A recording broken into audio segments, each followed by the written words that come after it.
Good morning guys, it's Sunday. Ayan, ang ganda ng araw. Huwag malakas yung hangin.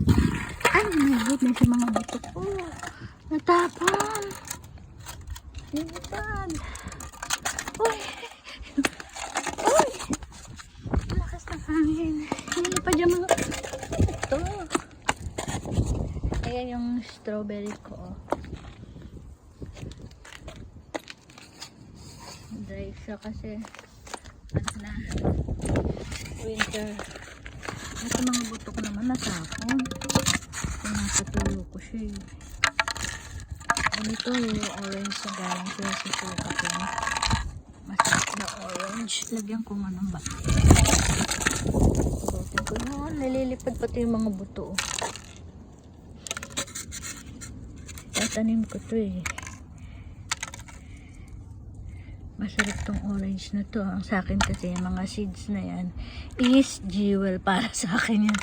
Kasi kailangan ng susunod na generations ang maraming tanim na gulay, fruits, at iba pang bungang kahoy. Kaya hindi ko tinatapon yung mga buto-buto na yan. Yan. Treasure ko yan, mga buto.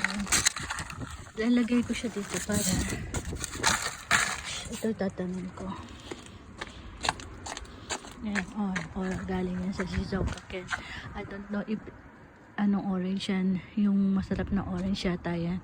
Ewan ko lang kung lemon yan. Mabubuhay pa yan. Yung papaya ko na kalbinawa. Sana bumalik pa yung sigla niya. Itatanim ko to. Itatanim ko siya guys. Ayan. Si Kokeshi oh.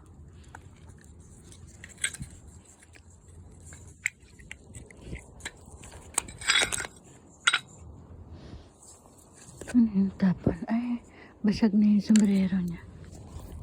Tatanim ko siya. Tatanim ko.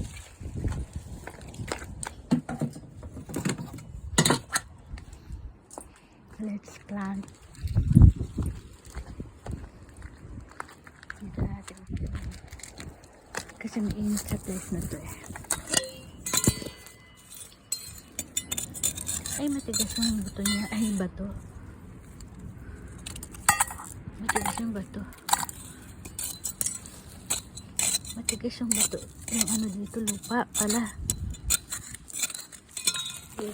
Saan ko ba ito lalagay?